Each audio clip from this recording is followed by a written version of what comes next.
is not coronavirus. This is a very different virus.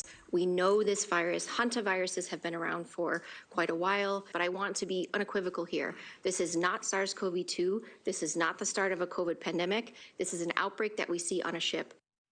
All right, it is the top of the hour. Thank you so much for sticking with us. I'm Nichole Berlie at our NewsNation headquarters in Chicago. We start this hour with the World Health Organization today addressing concerns about hantavirus after an outbreak on a cruise ship that so far has killed 3 people. The WHO says of the more than 100 passengers still on that ship, which is en route to Spain's Canary Islands, no one on board, luckily, is currently showing any symptoms. However, the focus now turns to the passengers' home countries, which does include the U.S. NewsNation anchor Natasha Zouves is live with more. So, Natasha, where in the U.S. and what are officials saying? Yeah, so I have a new update for you, Nichole, and certainly the world is watching this outbreak right now. There are 5 states now reportedly monitoring residents who have already returned home from the ship before the virus was even detected on board. There's still nearly 150 passengers who are on board that ship. They are being told to stay in their cabins and to isolate if they come down with any symptoms. But right now, officials are working closely with the crew to get that ship safely to Spain's Canary Islands this weekend. Those on board will be tested and treated to try to prevent any further spread of the virus.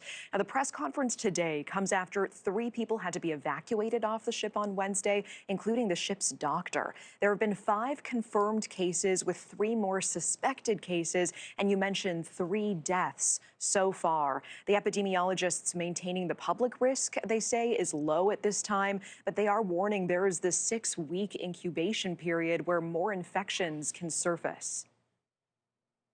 We believe that this will not lead to subsequent chain of transmission, but we need to be balanced, reasonable, supportive solidarity in containing this outbreak in a difficult environment.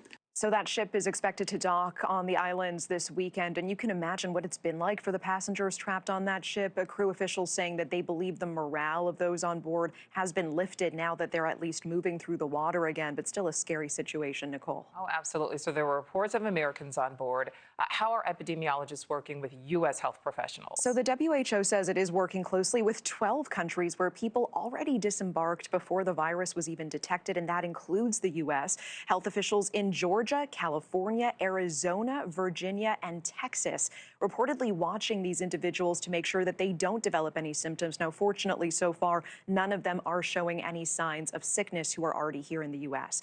But, Nichole, this comes at a time when the U.S. has already made it clear our nation is no longer a part of the World Health Organization. Epidemiologists say, despite that, they are still working closely with our CDC to try to limit the spread of the virus. WHO's mission is to, help the world to be safe. And our mission includes the U.S., which is we want the American people to be safe as well. So we will continue to collaborate from our side and continue to give information. So the disease is not a problem in the U.S. and the rest of the world. So the WHO continuing to monitor, but saying hantavirus is a well-known pathogen. This is not a new one. And at this time, they believe there is no threat of another global pandemic. Nichole. All right, that is certainly a relief. Natasha, thank you. Thank you for watching. Subscribe below and download our NewsNation app right now on your phone, and you will get fact-based, unbiased news for all Americans.